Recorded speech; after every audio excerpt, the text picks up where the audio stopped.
avec nous en si grand nombre. Là. Ce que je peux voir, c'est qu'on est déjà une centaine de participants. Là, on est déjà une centaine de participants.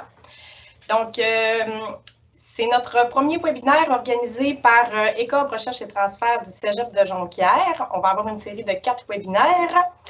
Je me présente brièvement. Je m'appelle Camélia Dubois-Bouchard. Je suis chargée de projet pour ECOB Recherche et Transfert. Puis, dans le cadre des 4 prochains webinaires, on va présenter les données sur l'adaptation aux études et l'adaptation psychologique des étudiants collégiaux face à la crise de la COVID-19. Cette vaste enquête a été réalisée à l'automne 2020, puis les données ont été collectées entre le 23 novembre et le 14 décembre dernier auprès de plus de 8600 étudiantes et étudiants collégiaux.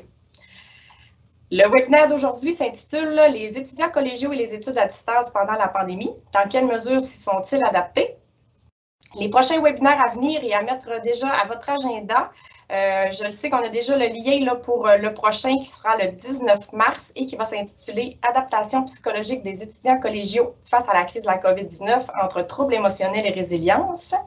Le 9 avril prochain, les défis des étudiants lors de la pandémie, quelques belles surprises, mais beaucoup de défis encore à relever. Et le 23 avril, le 4e, sera la pandémie et utilisation des services aux étudiants, le point de vue des intervenants. Pour le lien des 3e et 4e webinaires, là, ils vous seront envoyés là, dans les prochaines semaines. Puis sinon, sur notre page Facebook d'ECOB, on va toujours créer un événement là, en lien avec chacun des webinaires. Puis le lien pour y assister là, va toujours y être. Pour la prochaine heure, ça va être réparti comme suit. On va avoir un 45 minutes de présentation et un 15 minutes de réponse aux questions. Pour les questions, vous pouvez les envoyer tout au long de la présentation dans la boîte de questions-réponses qui est supposée être située à droite de votre écran. On va trier tout au long de la présentation là, les questions. On va pouvoir en répondre directement dans cette boîte-là, mais à la fin, on va les poser aux présentateurs aussi là, durant la période de 15 minutes pour les questions qui vont demander un petit peu plus d'explications. Concernant les présentateurs, je vous les présente brièvement. On a Marco Godreau, qui est chercheur en sociologie de l'éducation et de la jeunesse depuis 24 ans à ECOB Recherche et Transfert, qui est un centre de transfert technologique en pratique sociale novatrice du Cégep de Jonquière. Marco a pour principale fonction de conduire des enquêtes régionales et de mener des travaux de recherche en collaboration avec un réseau de partenaires dédiés à la persévérance scolaire et au soutien des jeunes.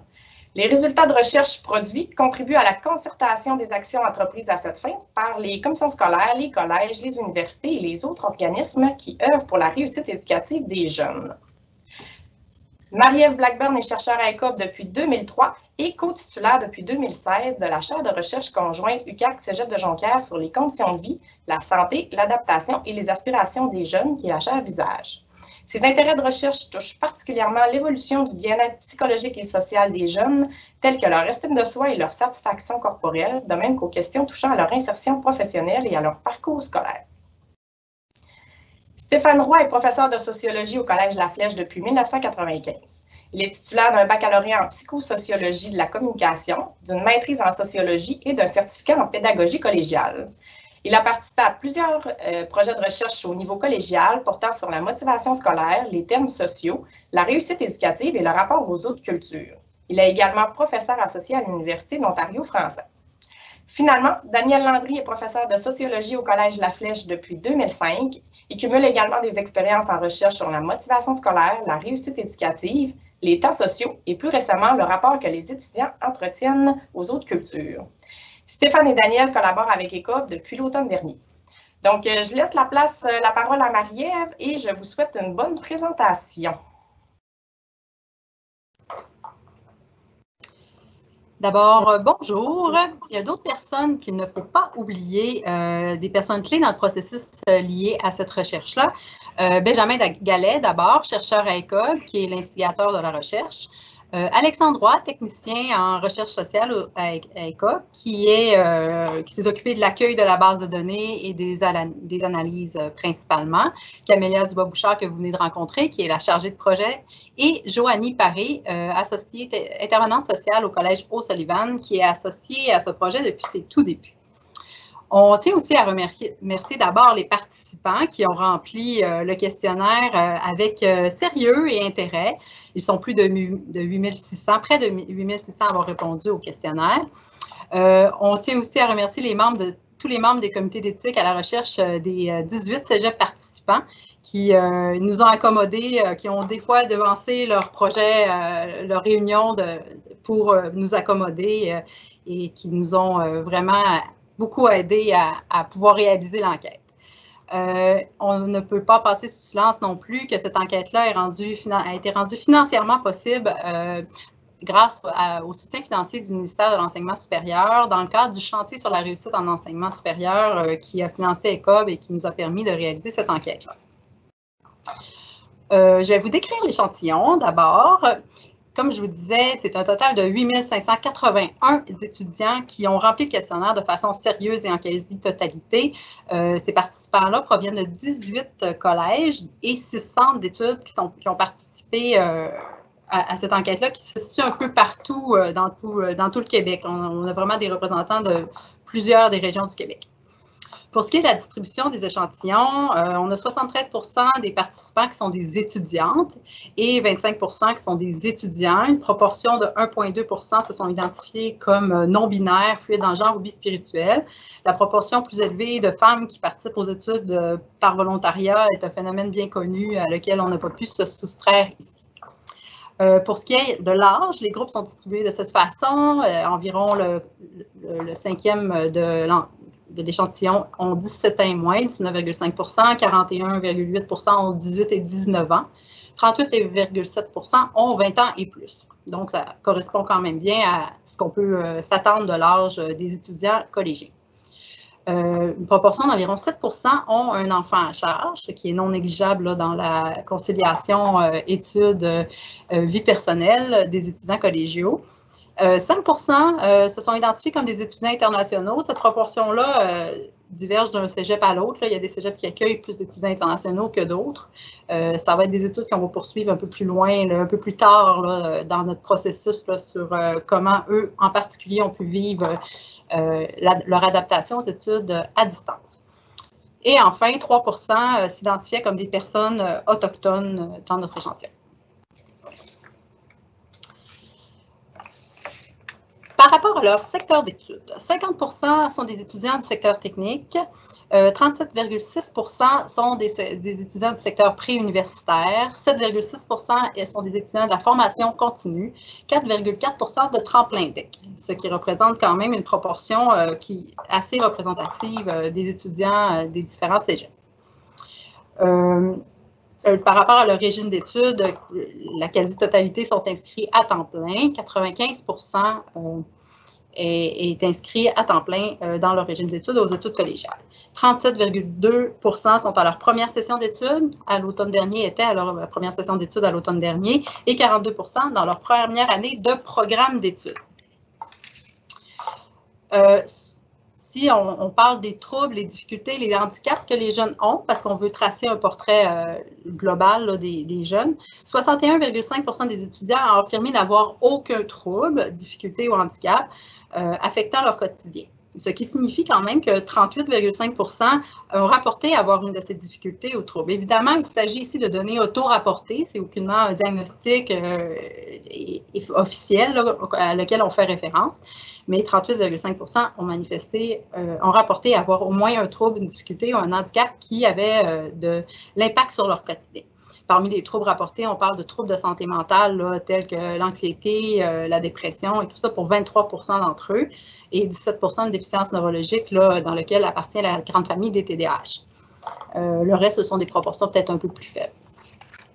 Dans un ordre plus général, toujours dans le but de tracer le portrait des étudiants, nous les avons questionnés sur l'accès à leur matériel scolaire.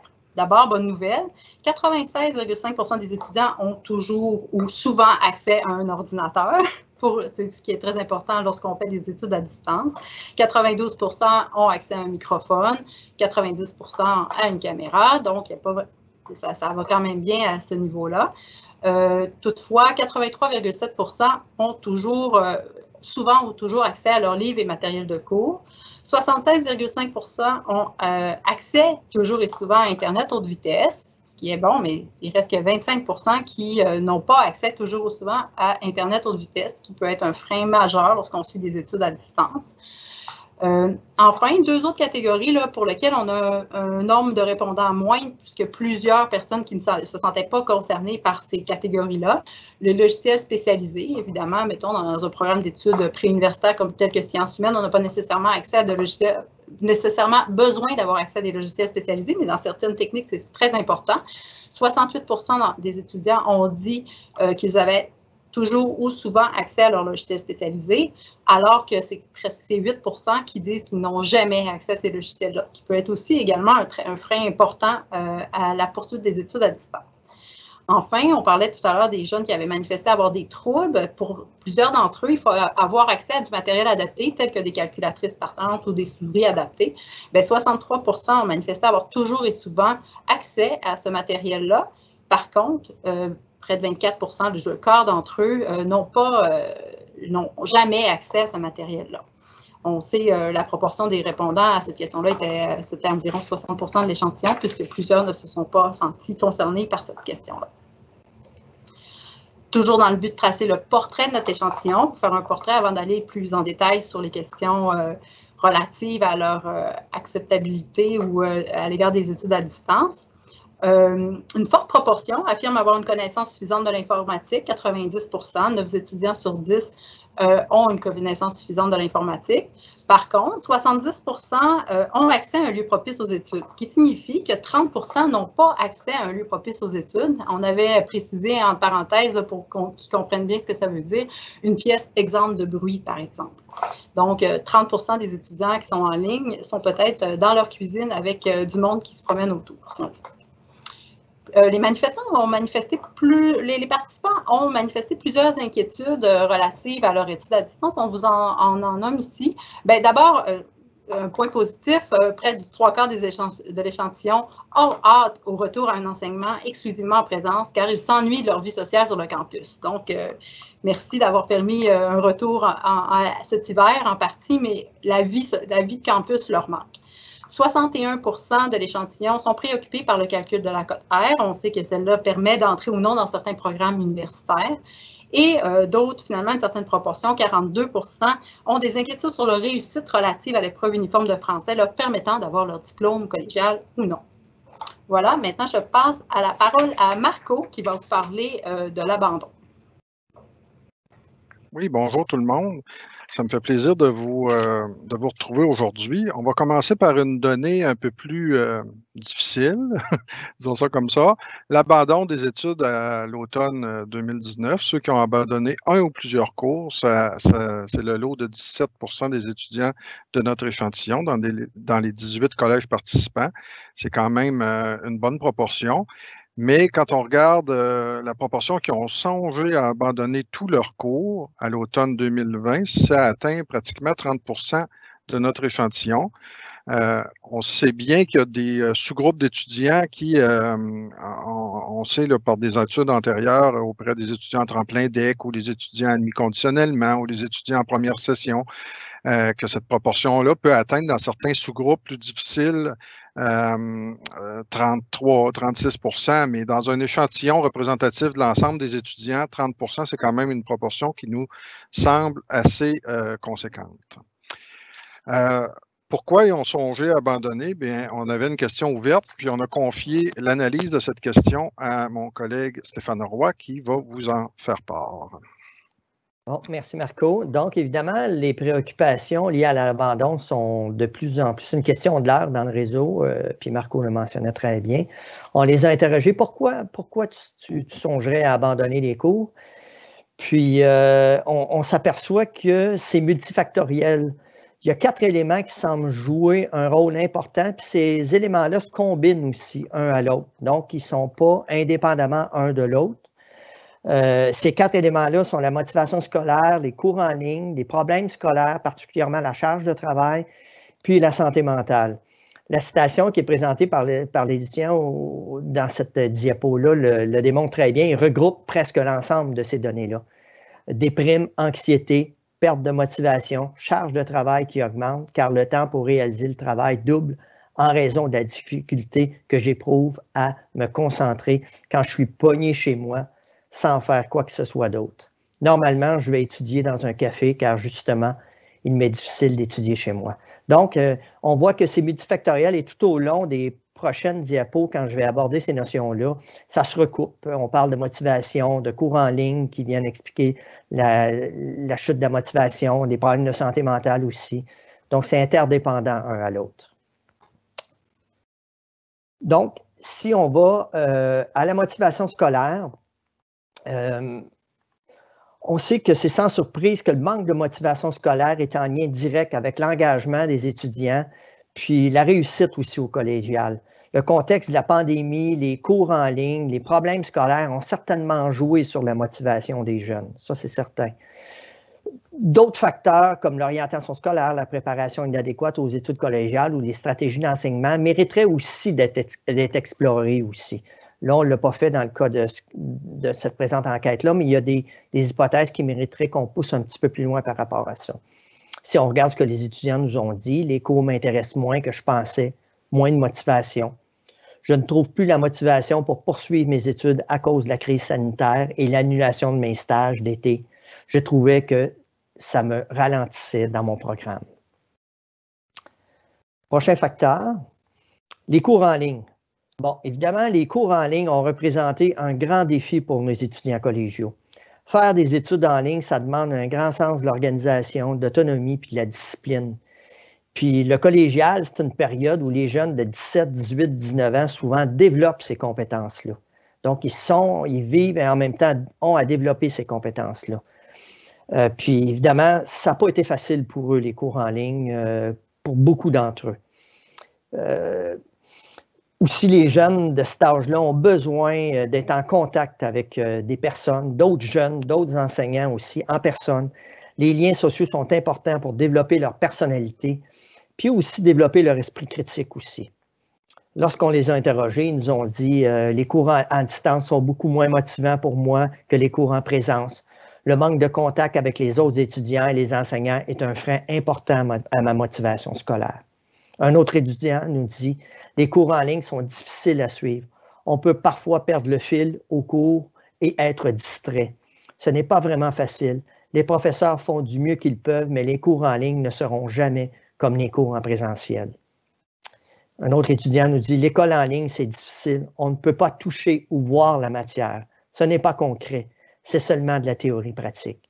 Donc, on voit que les cours en ligne, ça a été un défi pour eux de s'adapter à cette nouvelle réalité-là, puis de s'organiser en fonction de ces nouveaux modes d'apprentissage-là. Les problèmes scolaires maintenant. Évidemment, les problèmes scolaires représentent un élément important pouvant expliquer pourquoi les jeunes collégiens envisagent de décrocher. La surcharge de travail, les difficultés à répondre aux exigences qui amènent, elles, des échecs, ont joué, évidemment, sur l'idée ou la possibilité de quitter le collégial. Il y a quelques hypothèses qui mériteraient peut-être qu'on approfondisse. Est-ce que les jeunes se sont bien organisés? Est-ce qu'ils sont prêts ou est-ce qu'ils ont tous les outils pour s'organiser, pour faire preuve, pour être prêts pour le collégial? Est-ce qu'ils ont tous les compétences, les connaissances pour aborder le collégial aussi? Il ne faut pas oublier certains programmes techniques ont entre 30-35 heures de cours avec les travaux, la job-in à l'épicerie, la blonde, le chum. Ça demande une bonne organisation que certains étudiants n'ont pas encore peut-être développée dans certains cas. Donc, c'est des éléments qui sont pris en considération. Si on regarde les trois facteurs importants, la surcharge de travail, bon, les étudiants nous disent surcharge de travail et difficulté à bien comprendre la matière. Donc, on voit qu'il y a des éléments qui ressortent. Les cours en ligne à cause de la COVID-19, les cours trop chargés en étant à la maison, trop de distractions avec les collègues de classe, moins présents que si les cours étaient à l'école. Donc, pour eux, l'école est encore importante. Parce que j'ai pris beaucoup de retard dans l'ensemble de mes cours au début de la session, je n'arrivais pas à me sortir la tête de l'eau. Donc, ces gens-là ont songé peut-être à quitter. Un autre étudiant nous mentionne, le cégep était beaucoup plus difficile que je pensais. J'avais peur de couler mes cours. Donc, prochaine diapo, la santé mentale. Évidemment, les problèmes de santé mentale sont assez importants. C'est une préoccupation qui est de plus en plus importante dans les différents collèges. De plus en plus de jeunes nous mentionnent qu'ils sont anxieux, stressés, épuisés. Puis notre enquête, évidemment, elle va dans ce sens-là. J'ai l'impression que dans les prochaines années, les services aux étudiants devront déployer des ressources probablement pour s'attaquer aux différents problèmes de santé mentale. D'ailleurs, dans les prochains webinaires, c'est des éléments qui vont être abordés plus spécifiquement. Mais les jeunes nous disent qu'ils sont stressés, anxieux, dépressifs, épuisés. Évidemment, là, si on va dans les citations qui nous disent stress, anxiété, difficulté d'apprentissage, trop de pression, trop de cours, trop de travail, je ne sors plus, je n'ai plus le moral, je ne vois personne. Je me sens très découragé. Avec la pandémie, je vis beaucoup de stress et beaucoup de difficultés à gérer mon temps. Les études, mon travail, ma relation familiale, mes émotions, j'ai donc pensé abandonner. Je trouve mon programme vraiment difficile et stressant, mais j'aime quand même ça. Avec les cours en ligne, ça n'a pas vraiment aidé. Donc, évidemment, la santé mentale peut être une préoccupation. Je crois que probablement que la pandémie a accentué cet élément-là qui était présent avant le contexte pandémique. Donc, je passe la parole à mon collègue Marco. Merci Stéphane.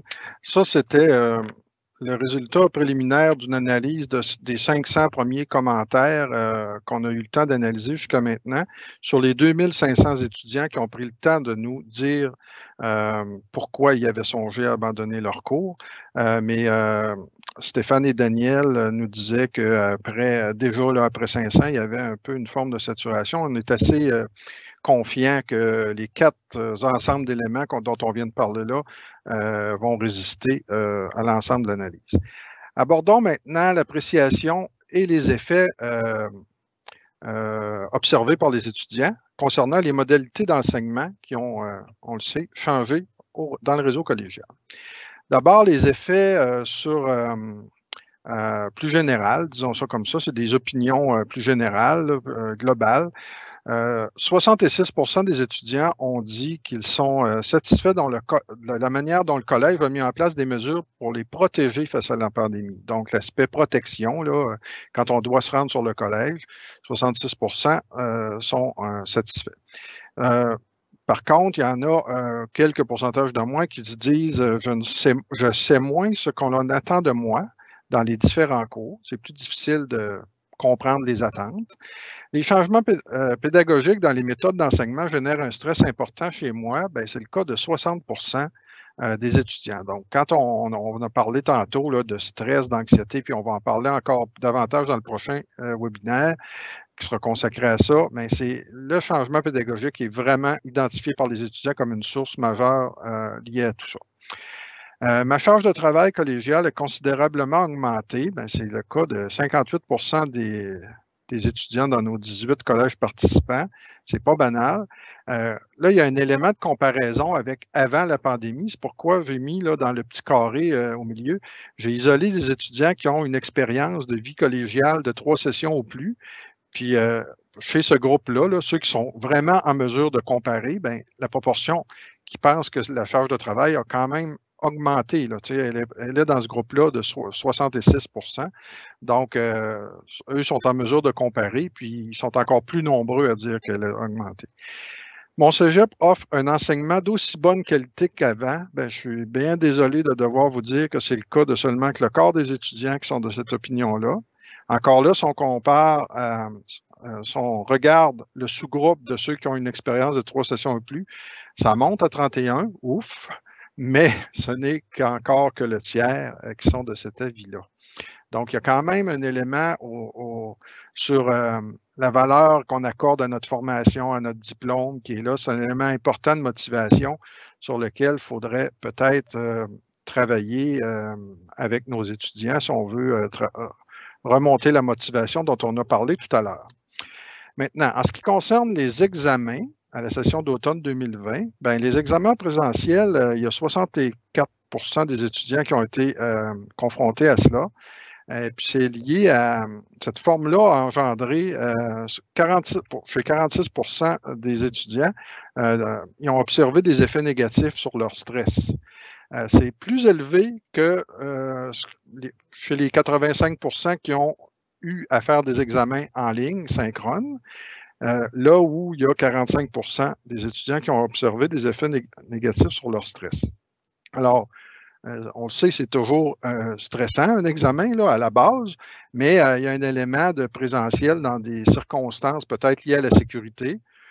Les méchantes langues diront peut-être que c'est moins stressant quand on est chez soi parce qu'on a peut-être accès à des notes, puis on va remettre en question un peu la légitimité de toutes les actions qu'un étudiant prend pendant son examen. Mais il y a quand même un élément commun aux deux modes d'enseignement, c'est qu'ils sont nombreux à déclarer que c'est stressant. Maintenant, on avait toute une série de questions qui étaient abordées, 7-8 questions différentes. On va y revenir sur 3 diapos, là, où on distingue chacune des modalités d'enseignement. La première colonne, c'est en présence, la deuxième à distance, asynchrone, la troisième en distance synchrone, puis la quatrième en formation hybride qu'on avait définie auprès des étudiants comme étant de 5 à 11 séances en asynchrone et les autres en présentiel. Donc, il y a quand même sur la première ligne, vous voyez que la modalité la plus fréquente, c'est l'enseignement à distance synchrone, qui a touché 97% des étudiants qui ont eu des cours avec cette modalité-là. 72,7% ont eu des cours asynchrone, 64% quand même ont eu des cours en présentiel, probablement en plus grand nombre au début de la session d'automne 2020, mais il y a certaines régions où ça a été vraiment plus long, le présentiel. Et puis quand même, 40% des étudiants ont pu suivre un cours en mode hybride. La satisfaction, la deuxième ligne qui vous est présentée ici, bien, on voit que la proportion d'étudiants qui se dit très satisfait ou satisfait de ces modalités est quand même différente d'une modalité à l'autre. La modalité qui remporte la palme, c'est évidemment le présentiel, c'est 80% qui sont satisfaits de cette modalité-là. Vient ensuite la formation hybride à près de 70%. Et puis là, on descend plus autour de 60%, 57 pour la synchrone et 61 pour le synchrone. Des étudiants qui ont suivi ces cours-là, ces modalités de cours-là, qui en sont satisfaits. Donc, quand même, chers enseignants qui êtes à l'écoute aujourd'hui, on peut dire que les étudiants préfèrent votre présence, vous côtoyer. C'est assez évident. Maintenant, comment on peut renverser la vapeur un peu, donner un peu plus de satisfaction dans vos cours à distance pour ceux qui en ont encore d'ici la fin de la session? Bien, peut-être qu'il faut trouver le moyen de mettre un peu de présence dans la distance, de faire plus d'activités de suivi auprès de vos étudiants. Je pense que ce serait apprécié. Pourcentage des effets négatifs, qui ont observé des effets négatifs sur la motivation, bien, c'est 23% en présence. Donc, quand même, on ne part pas de 0. Il ne faut pas faire un idéal type de l'enseignement en présentiel. Ce n'est pas 0, c'est 23% qui observent quand même des effets négatifs sur un cours à distance, en présence. Mais quand on compare avec les autres, c'est quand même bas. Ça monte à 38% dans une formation hybride, 58% en synchrone, puis en asynchrone, ça atteint 63% des étudiants qui observent un effet négatif sur la motivation. Donc, je reviens encore à l'aspect présence. Là. Plus il y a de votre présence, plus la motivation semble au rendez-vous. D'ailleurs, j'ai élaboré avec la question sur la satisfaction une typologie des étudiants face à l'enseignement à distance. Quand on regarde, quand on croise la satisfaction face à l'enseignement synchrone et asynchrone, on s'aperçoit qu'il y a quand même 42% des étudiants qui sont satisfaits des deux modes d'enseignement à distance. Eux, là, peu importe, que ce soit asynchrone ou synchrone, ils aiment bien ça, eux autres, l'enseignement à distance. Il y a une deuxième catégorie, les insatisfaits des deux modes d'enseignement. Malheureusement, il y a 21,8% des étudiants qui, peu importe que ce soit synchrone ou asynchrone, eux autres, ils n'aiment pas ça. Enfin, il y a deux catégories, les deux dernières, là, qui aiment une et détestent l'autre et vice-versa. Donc, la troisième catégorie, c'est qu'ils sont satisfaits du mode synchrone et insatisfaits du mode asynchrone. C'est le lot de 21% des étudiants. Donc, eux autres, ils préfèrent le synchrone. Et 15% qui préfèrent l'asynchrone au mode synchrone. Quand on combine les deux dernières, là, on peut dire, si on veut faire une typologie à trois catégories, qu'il y a 36 des étudiants qui ont une position polarisée selon leur mode d'enseignement à distance. Ce qui nous amène à dire que si on veut augmenter la proportion des gens satisfaits de l'enseignement à distance, une des manières faciles, ce serait de leur offrir le choix. Je ne sais pas si c'est si facile que ça. Ça dépend de beaucoup de choses dans un collège. Mais si on était capable de dire tel groupe va être en synchrone, tel groupe en asynchrone, bien, il y a des gens il y a quand même 36 de nos étudiants qui préfèrent sérieusement l'une des deux options. Puis quand on leur impose, bien, ça fait quand même une proportion importante de gens insatisfaits.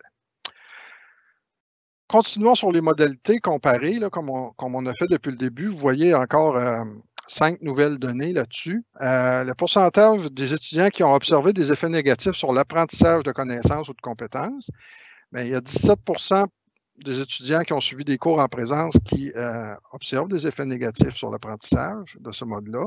Ça monte à 31,6 chez les cours hybrides, où il y a un peu plus de présence, mais c'est presque à 50 de nos étudiants qui observent malheureusement des effets négatifs sur l'apprentissage à l'enseignement à distance. Quand on regarde sur les résultats scolaires comme tels, bien, ces proportions-là sont moins élevées, mais quand même, le gradient est le même. Là, ça passe de 15 qui en observent des effets négatifs en présentiel, un peu plus élevé en mode hybride, puis ça atteint presque le tiers dans les cours à distance, dans les deux colonnes du centre.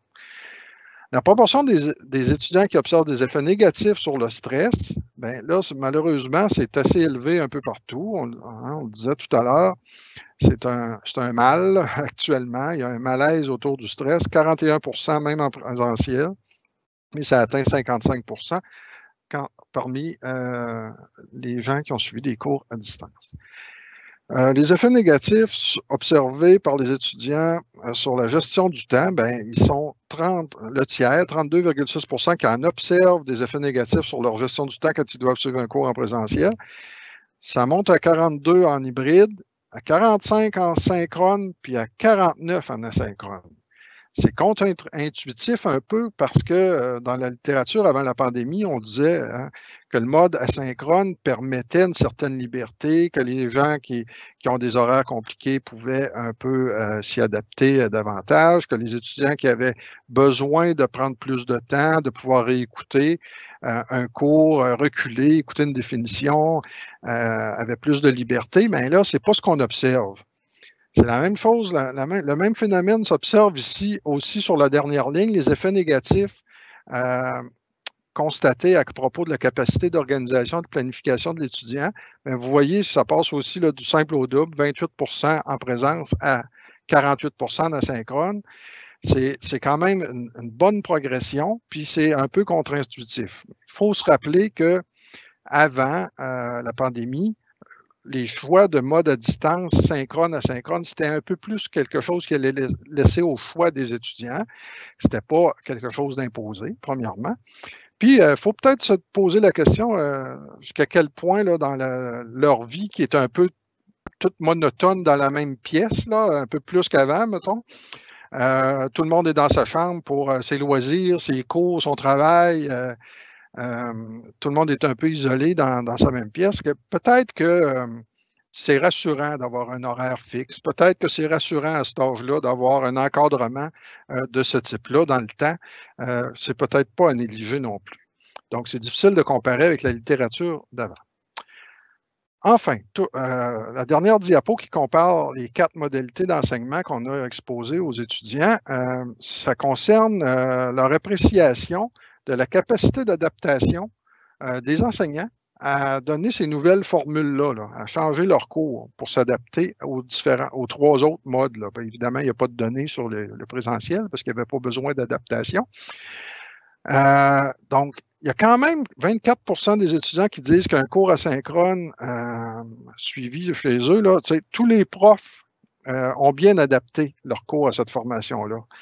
Ça atteint 30 dans un cours synchrone, puis parmi ceux qui ont suivi un cours hybride, ben c'est le summum, c'est 38,5 des étudiants qui disent que tous leurs profs ont bien adapté leur cours. Puis la dernière ligne en dessous, c'est la proportion qui disent qu'aucun de leurs étudiants ont su adapter leur cours, ben c'est 5% au maximum, 3% même dans un cours synchrone. Donc, puis le complément à ça, c'est la modalité du milieu, c'est ceux qui disent qu'il y a quelques enseignants qui ont pu adapter. Donc, c'est quand même pas mal du tout. Faut quand même prendre les petits gains qu'on a à la portée de la main. On a demandé aux étudiants, enfin, après cette série de questions-là, on leur a demandé si tu avais des suggestions à formuler à tes enseignants pour mieux adapter justement leurs cours, améliorer leurs cours à distance, quels seraient-ils? Puis il y a quand même 6000 étudiants qui ont répondu. Puis c'est notre collègue Daniel Landry qui va vous présenter les analyses préliminaires qu'on a réalisées jusqu'à date là-dessus. C'est assez intéressant. Alors, merci beaucoup, Marco. En effet, on avait cette opportunité-là, cette chance-là d'analyser une quantité assez impressionnante de réponses, 6000 répondants. Fait que si on regarde un peu, si on regarde un peu qu'est-ce qu'il y en est, c'est quoi les suggestions qui sont faites, ça tirait dans plusieurs directions. Il y a plusieurs éléments en fait qui étaient mentionnés, mais assez rapidement on se rendait compte que, vous voyez, on a analysé pour l'instant 1500 réponses et assez rapidement on s'est rendu compte qu'il y avait une certaine saturation et qu'il y avait déjà des éléments qu'on pouvait ressortir qui revenaient fréquemment dans les mentions des étudiants. Je pense qu'une question comme celle-là est une question particulièrement pertinente, particulièrement importante aujourd'hui. Maintenant, on est à la session d'hiver, ça va faire bientôt 1 an qu'on est avec cette pandémie-là, qu'on doit adapter notre pédagogie, qu'on doit transformer un peu nos méthodes.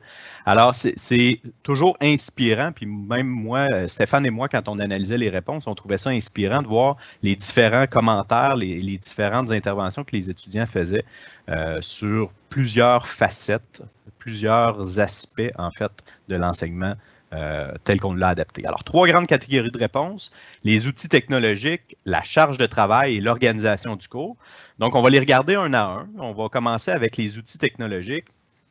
Un élément qui revient, mais tellement fréquemment, très, très souvent, puis vous ne serez probablement pas surpris de ça, c'est la nécessité d'avoir une plateforme unique.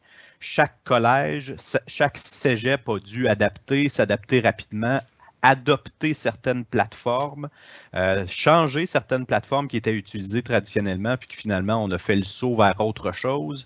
On a appris à travailler avec Teams, avec Zoom, avec Moodle, avec toutes sortes de plateformes. Et parfois, les profs, nous-mêmes, on se dit, on s'y perd un peu. C'est pas toujours facile de s'initier à tout ça, mais je vous promets que les étudiants aussi disent la même chose parce que ça faisait partie des commentaires très, très fréquents. Un exemple, ici dans la citation qu'on a sélectionnée, les profs n'utilisent pas toujours les mêmes plateformes et je perds énormément de temps à me rappeler où aller chercher mes notes de cours, où aller faire mes examens. Certains enseignants remettent leurs notes de cours à un endroit, d'autres leurs cours à un autre et nous demandent de remettre nos travaux sur une 3e plateforme. Ça devient mêlant et épuisant. Alors oui, il y a l'aspect de la multiplicité des plateformes qui est mentionné, mais il y a aussi l'aspect que tous les professeurs ne fonctionnent pas de la même façon, n'adoptent pas les mêmes plateformes pour les mêmes choses par rapport aux notes de cours, aux évaluations ou autres. Alors ça, c'est assurément un des éléments marquants de notre analyse.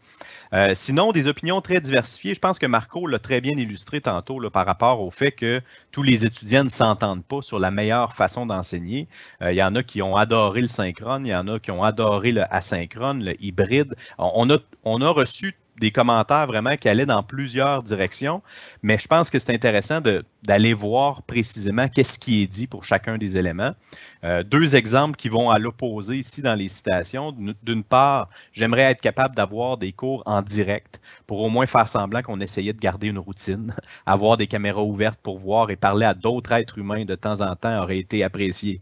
Alors cette citation-là, c'est quoi? C'est un désir de continuité peut-être avec la période pré-pandémie, de dire, ben plus on va se rapprocher de ce à quoi ressemble un enseignement traditionnel en classe, plus je vais être satisfait. C'est un peu ça. Il y en a une foule de commentaires comme ça.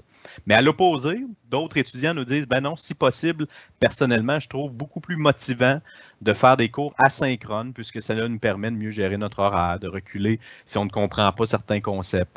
De reculer, évidemment, on fait référence ici à probablement une capsule vidéo. Le cours à l'horaire pourrait donc être une période de disponibilité. Alors ici, on est vraiment dans un exemple où on est un peu dans une pédagogie de la classe inversée, si vous voulez, et où l'étudiant, en fait, affirme clairement que ça fait son bonheur. Alors, vous voyez une multiplicité de réponses dans les commentaires. Deuxième élément, donc les outils technologiques, mais d'une part, mais si on passe à la diapo suivante, la question de la charge de travail aussi est vraiment mentionnée régulièrement. Alors, trop d'heures consacrées aux études, trop de travaux, de lecture, manque de concertation entre les professeurs. Alors, les professeurs qui ont dû s'adapter puis que parfois, parfois, ils n'ont pas nécessairement les mêmes stratégies. C'était vrai pour les plateformes, mais cette logique-là est également vraie quand vient le temps de parler des travaux, des lectures qui sont demandées, où certains étudiants nous disent, il y a certains, parfois même certains disent que la charge de cours, la charge de travail, pardon, n'est pas suffisante. On l'a retrouvé ça. Dans certains cours, pas suffisante et dans d'autres, trop. Alors, tout cela nécessite pour plusieurs étudiants d'être mieux évalué de la part des profs. Donc, attente démesurée des professeurs dans le contexte pandémique, certains nous mentionnent ça également. Par exemple, de diminuer leurs attentes. Leurs attentes sont autant, sinon plus élevées que quand nous étions tous en présentiel, de plus diminuer leur charge de travail. On dirait qu'à ce niveau, les enseignants ne se sont pas adaptés. Les charges de travail sont énormes. Je vous garantis qu'on s'est adapté, mais parfois, on ne s'est peut-être pas adapté correctement. C'est ce que les étudiants nous disent. L'idée étant pas de niveler vers le bas. Mais l'idée est peut-être de regarder ce que ça implique comme adaptation de la part des étudiants, à la fois comme charge de travail, mais comme autonomie qu'ils ont besoin pour adapter leurs études, leurs lectures, leurs travaux, etc. Troisième élément, organisation du cours. Donc, besoin de clarté dans la planification, surtout quand on est à distance et qu'on n'a pas cette possibilité-là de faire un suivi constant en présentiel. Là, ça devient important, pertinent. Vous voyez l'exemple de faire une feuille de route bien détaillée indiquant les dates où il faut écouter des vidéos de cours asynchrone, mettre des hyperliens sur les dates, être clair, précis. Alors, cette citation-là, ce qu'elle nous dit, c'est on veut une structure plus claire et dans certains cas, dans certains cours, il manquait cette structure-là et on laissait aller un peu trop les étudiants à une forme d'autonomie. Nécessité d'une diversité de stratégies. Alors, ne pas lire un PowerPoint durant 3 heures et en fait, en d'autres mots, c'est une diversité. Chercher le plus possible, comme on essaie de le faire en classe, chercher à avoir plusieurs méthodes pédagogiques, plusieurs façons d'apprendre, stimuler en fait l'apprentissage autrement que simplement par la lecture d'un PowerPoint. Puis finalement, besoin d'un encadrement. Je pense que ça résume bien l'ensemble de ce qu'on a dit précédemment. C'est que l'encadrement, les suivis de la part des professeurs, quand il y en a, on le souligne. Puis quand il n'y en a pas, on souligne également qu'il faut qu'il y en ait davantage. Puis que les cours à distance, les étudiants nous disent, il ne faut pas que ce soit simplement, on vous donne un guide, puis suivez le guide, puis ça va bien aller. Non, on a besoin de suivi, on a besoin d'être encadré autant, sinon plus, que dans la façon traditionnelle, comme c'était le cas auparavant. Alors voilà, je pense qu'il résume les principaux éléments qui ressortent de cette question-là. Je passe la parole maintenant à Marco pour la suite. Oui, on en est déjà à la conclusion. Alors, rassurez-vous, on ne passera pas 3 heures à lire le PowerPoint. 45 minutes, ça va être bien suffisant. Alors, à la conclusion, je vais reprendre pratiquement mot pour mot ce qui vient d'être dit, là. Dans vos cours, offrez le meilleur de vous-même. Partagez vos expériences, vos anecdotes, vos critiques. Rendez-vous disponible. Pas seulement transmettre vos connaissances, et au-delà de ça, les jeunes de la génération Z, moi et Marie-Ève, on a l'occasion d'en parler souvent depuis quelques années, là, à l'occasion d'une conférence qu'on prononce quand même assez souvent dans plusieurs collèges. Les jeunes de la génération Z ne veulent pas un prof, entre guillemets, là, qui déverse du savoir, ils veulent un coach. Ils veulent être guidés dans leurs apprentissages. Et ça implique du contact. Puis quand on est à distance, il faut trouver le moyen d'être à l'écoute, de créer ces occasions-là où on va essayer de demander à l'étudiant où il en est, d'être à son service dans son apprentissage. C'est à ce point-là, les attentes sont élevées, les attentes de la génération Z, envers ce rôle-là de l'enseignement. Deuxième chose que je vais sur laquelle je vais mettre l'accent, c'est faites attention à la charge de travail. Daniel vient d'en parler. C'est vraiment important. L'enseignement à distance est souvent associé à plus ou moins vers une forme d'enseignement des classes inversées. Bien, quand on a un cours par session qu'on choisit, ça va, mais quand on a 6-7, Stéphane le disait, quand on commençait à travailler ensemble il y a quelques mois là-dessus, quand on a tous les cours qui sont tournés comme ça fait une charge de travail importante, puis il faut en tenir compte, il faut le réaliser. En même temps, il faut aussi peut-être axer davantage sur expliquer aux jeunes pourquoi on fonctionne comme ça, pourquoi on leur fait lire ça. La génération Z, là, ils peuvent être très, très engagés puis donner des sommes conséquentes de travail puis d'engagement dans leurs études s'ils sont convaincus que ça a un sens, s'ils ne font pas ça pour rien, si ça contribue vraiment à la réalisation, au développement de leurs compétences. Utiliser un outil de planification, une seule plateforme, je n'ai pas besoin d'insister davantage, mais où tout est prévu et décrit. Les imprévus, là, ça peut engendrer de l'anxiété, puis l'anxiété, c'est vraiment une forme de retombée qui peut paralyser, puis en ce temps-ci, on a besoin d'être réactif et non pas paralysé. Rappelez-vous enfin que les étudiants, comme vous, ne s'adaptent pas seulement à des nouvelles modalités d'enseignement. Hein? On n'a pas présenté la donnée, ça viendra dans un autre séminaire, mais il y a plein d'aspects sur lesquels ils doivent s'adapter, à commencer par le fait qu'il y a environ le tiers qui éprouve des difficultés financières en décembre dernier. Là. Donc, il y a ça, il y a l'isolement, évidemment, dont tout le monde parle. Mais c'est vraiment, tout le monde s'adapte à toutes sortes de choses qui font en sorte que leurs besoins d'adaptation sont sursollicités. Puis, vous n'êtes pas tous responsables, les acteurs du collégial ne sont pas responsables de l'ensemble de ces changements-là, évidemment. Mais il faut quand même faire comprendre qu'on fait partie d'un tout, puis il ne faut pas en rajouter. Vous n'êtes pas responsable à condition, et là, c'est une blague, mais à condition que vous ne fassiez pas exactement le contraire de ce qu'on vient de vous dire, de vous transmettre comme demande des étudiants. Si vous ne faites que transmettre des connaissances, si vous ne justifiez jamais pourquoi vous leur demandez des travaux ou des lectures, si vous travaillez sur une multiplicité de plateformes, puis ils sont tout perdus, et que vous ne communiquez pas votre planification, puis qu'à tout bout de champ, il se rajoute des choses, là, vous allez être un peu responsable de leur anxiété. Autrement, si vous êtes prévisible, organisé, ça va vraiment aider la vie de nos étudiants. Merci. Alors, je pense que c'est Marie-Ève qui reprend le contrôle pour la période des questions. Oui, là, je suis en train de régler la période des questions. D'abord, des questions plus techniques. La présentation, vous pourrez la partager avec le même lien utilisé par le webinaire. Elle devrait être accessible ensuite en version asynchrone. On va avoir utilisé plusieurs formes, mais ils vont pouvoir le réécouter. On va aussi le déposer sur le site Internet d'ECOB un peu plus tard, la vidéo de la présentation. Et la présentation PowerPoint elle-même sera aussi déposée sur le site Internet d'ECOB dans les prochains jours, je ne sais pas, même peut-être cet après-midi. Et nous partagerons la présentation sur le site Facebook, là, si vous voulez vous tenir au courant. On nous a posé des questions relatives au cégep participant. D'abord, je vais vous nommer, il y a 18 cégeps qui ont participé à cette enquête-là, je vais vous les nommer, mais sachez qu'on ne fera pas d'analyse, lorsqu'on va faire nos analyses, on ne fera pas, on ne dira pas, ben, tu sais, c'est pire au cégep Saint-Laurent. Je vous donne un exemple comme ça.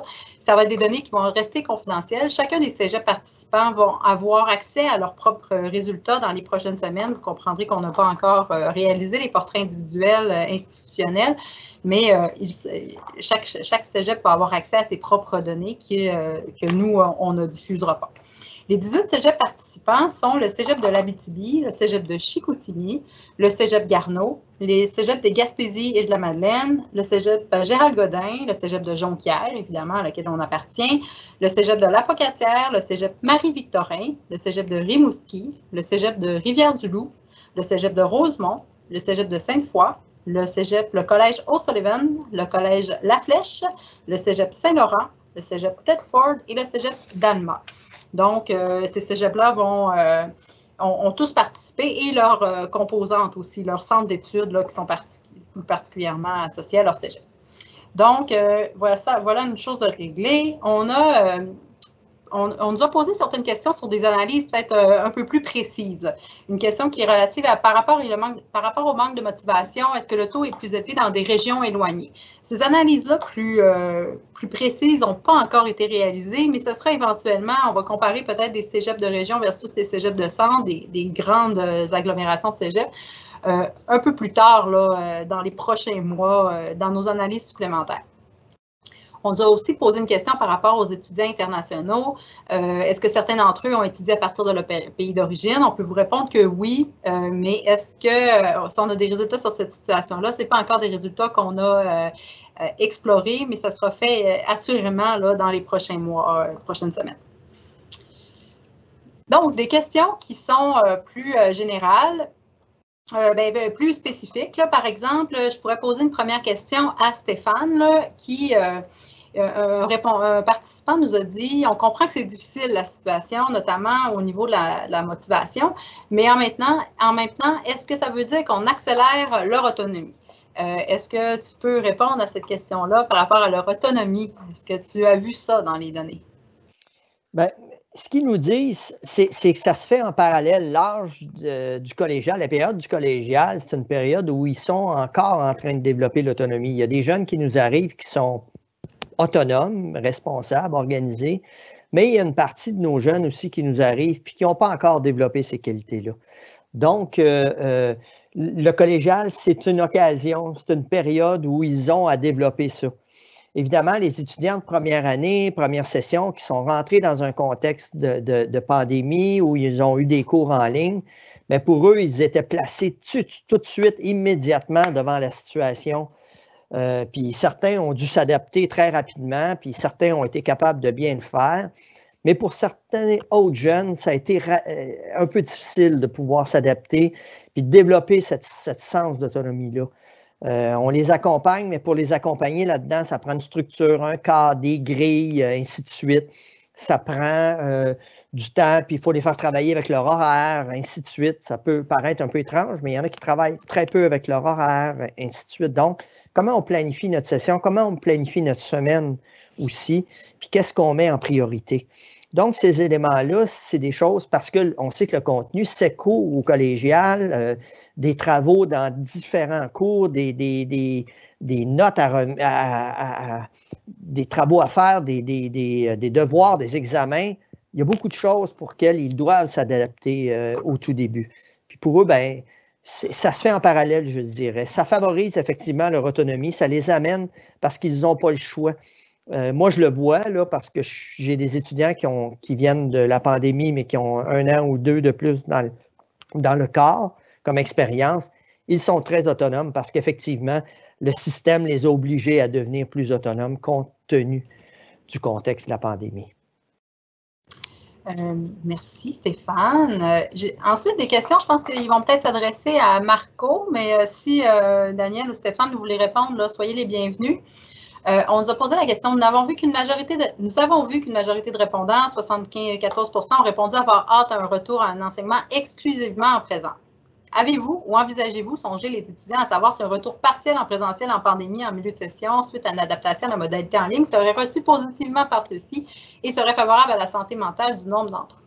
On n'a pas posé de questions directement là-dessus parce qu'on ne savait pas la situation qui s'en venait. La collecte de données a eu lieu du 23 novembre au 14 décembre passé, mais Marco a quand même présenté certaines données. Et puis, en plus, c'est que d'une zone, là, on a des collèges dans des zones oranges, des zones rouges, les situations sont différentes. Puis, on ne pouvait pas prévoir d'avance quand on a construit le questionnaire. Vous savez, il faut le déposer aux 18 comités d'éthique 1 mois et demi d'avance. Au début de l'automne, on ne savait pas. Alors, on n'a pas de questions là-dessus, mais dans le sens où de la conclusion que j'amenais, là, mettez de la présence dans la distance, mais mettez de la présence, c'est quand même quelque chose d'important. Je pense. Mais en même temps, il faut que les mesures de sécurité soient là. Il ne faut pas précipiter si la sécurité n'est pas au rendez-vous. On a vu quand même qu'il y a une proportion de jeunes pour qui ils sont sensibles à ça. Là, donc, il ne s'agit pas de précipiter les choses, mais quand c'est possible, effectivement, soit en mode, comment on appelle ça, la moitié du groupe en présentiel, l'autre moitié à la maison, selon leur choix. C'est peut-être une voie qui est à privilégier parce que les gens vont y aller selon le fait qu'ils sont à l'aise ou non d'être en groupe ou non. Je pense que c'est peut-être vers ça que j'irais idéalement. Une autre question qui s'adresserait peut-être à toi. Selon vous, à quelle clientèle pourrait s'adresser une formation à distance? Ben, à ceux qui le veulent. C'est aussi simple que ça. Il faut. Moi, je connais des jeunes qui actuellement sont très heureux de la situation, puis d'autres qui sont les plus malheureux sur la Terre. Là. Donc, il y a des gens qui, selon les circonstances, sauver 3/4 d'heure, 1 heure de transport, c'est important. Ne pas avoir à prendre le transport en commun en grand groupe, c'est important. Il y en a plusieurs qui ont développé aussi un côté plus travailleur qu'avant. Hein. Il y a eu des occasions de travail pour les étudiants qui acceptent ça. Là. Donc, il y a des étudiants pour qui ça donne une certaine latitude, une liberté, et puis qui sont retournés dans leur famille aussi, qui sont plus loin. La plupart, on a regardé les données pour notre collège à Jonquière, la plupart sont au Saguenay-Lac-Saint-Jean, c'est 91 %. Il y a quand même 9 % de nos étudiants qui ne sont pas dans la région. Donc, il y a quand même des latitudes qui ont été prises, des formes de liberté pour des franges d'étudiants. Donc, que ça leur donne un peu de liberté, mais la majorité, je pense, souhaite revenir. Puis ceux qui voudront rester à distance, ben c'est comme avant, c'était une minorité avant, peut-être que là, ça va précipiter la chose, mais vous savez, l'accès aux études collégiales, c'était bien démontré, la proximité, c'est quelque chose d'important pour l'accès.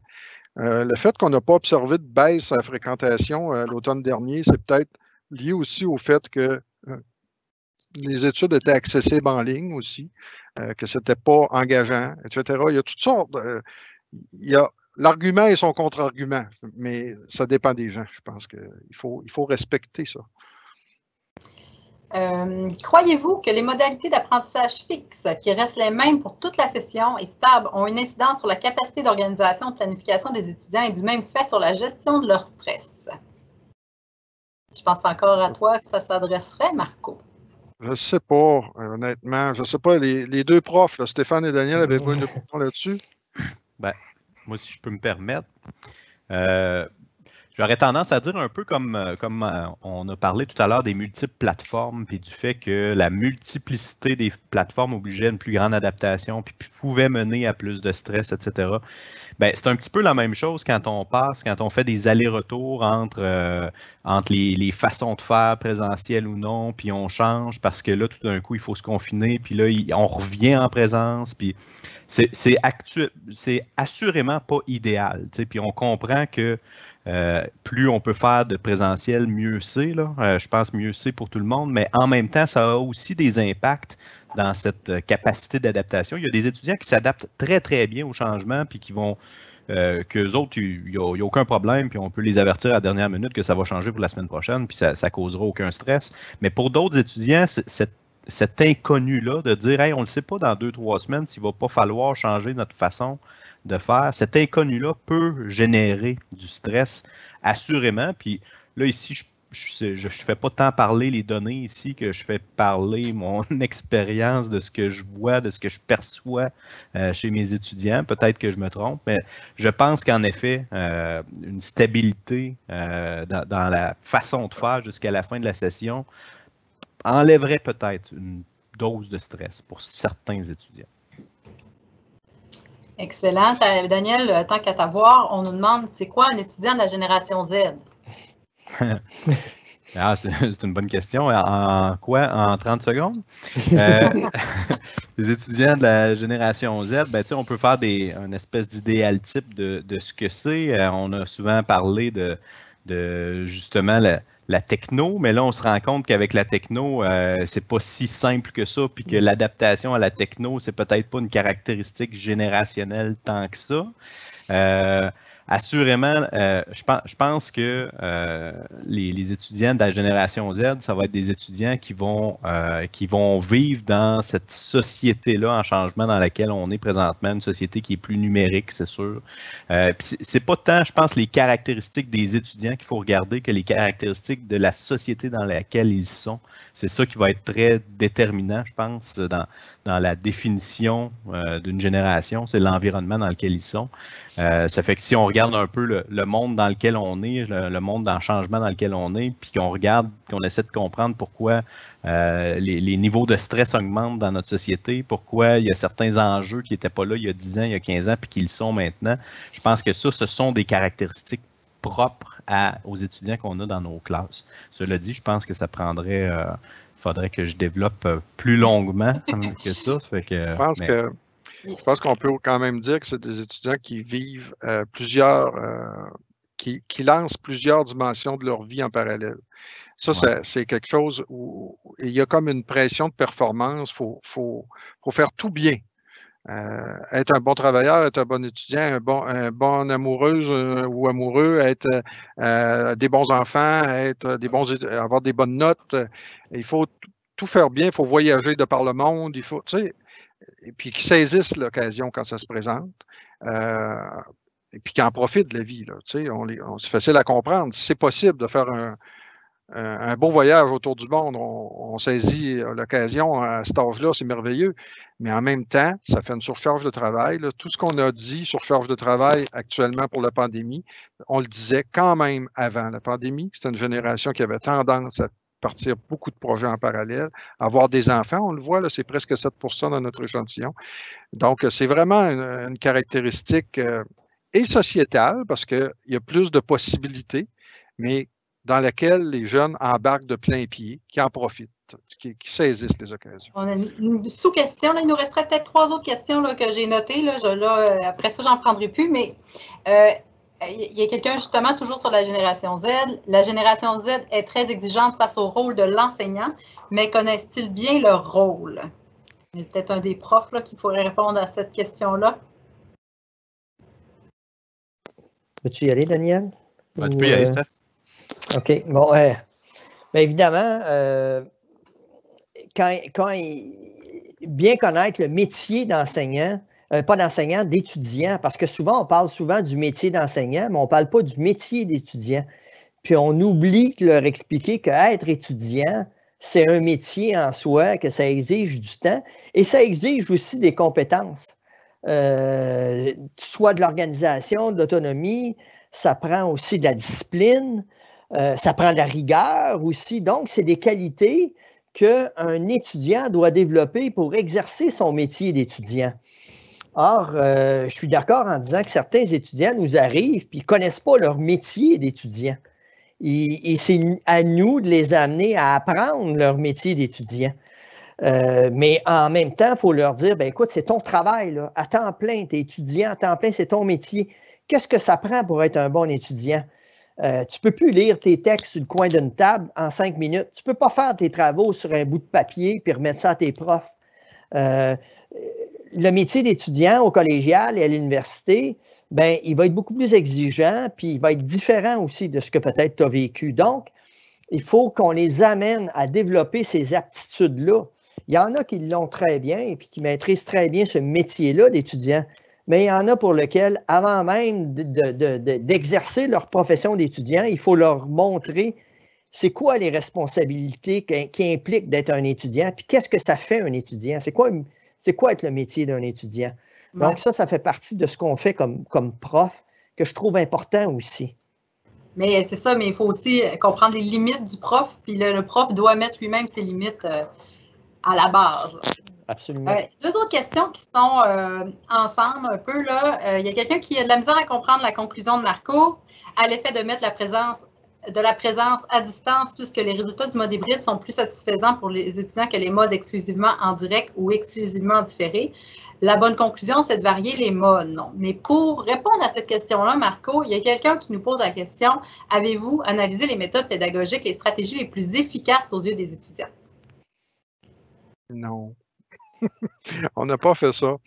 On souhaitait, écoutez, on a mis de côté, je dirais, la moitié des questions qu'on avait eu le goût de poser, hein, Marie-Ève, je dirais, dans le questionnaire, certainement. Non, on voulait avoir un bon taux de réponse. On voulait avoir plusieurs cégeps qui participent et plusieurs milliers de répondants. Pour ça, on a dû faire des sacrifices sur la longueur du questionnaire. On n'a pas pu se rendre jusque-là, effectivement. Dans les questions ouvertes sur les suggestions, Stéphane et Daniel, en avez-vous vu des suggestions, vous autres, là-dessus? Ben, je pense qu'on en a vu. Daniel, tu peux, je ne sais pas si tu peux intervenir, mais nous, je vais y aller dans le premier temps. On en a vu des suggestions des étudiants. C'est clair que des 3 heures de Zoom ou de Teams, c'est pas approprié. C'est pas approprié d'une classe d'avoir 3 heures théoriques. C'est pas approprié en Zoom non plus. Donc, ce que les étudiants apprécient, c'est d'avoir, c'est pas tant qu'une stratégie, moi, mon impression comme prof, c'est pas tant qu'une stratégie est meilleure qu'une autre. C'est beaucoup plus le fait que quand ils ont des stratégies qui sont un peu plus variées, un petit peu plus diversifiées, ça les garde un peu plus accrochés. Mais je n'ai pas l'impression que quelqu'un qui fait que de l'enseignement inversé, ça va donner des résultats extraordinaires, qui ne fonctionne qu'avec des capsules ou qui fonctionne qu'avec du magistral. Je pense que c'est toute une variété de stratégies qui amène l'étudiant à vivre des expériences différentes dans son apprentissage. On le met en action en équipe, on revient, on corrige, on retourne. Donc, ces stratégies-là, c'est beaucoup plus ça qui est gage de succès qu'une stratégie spécifique, là.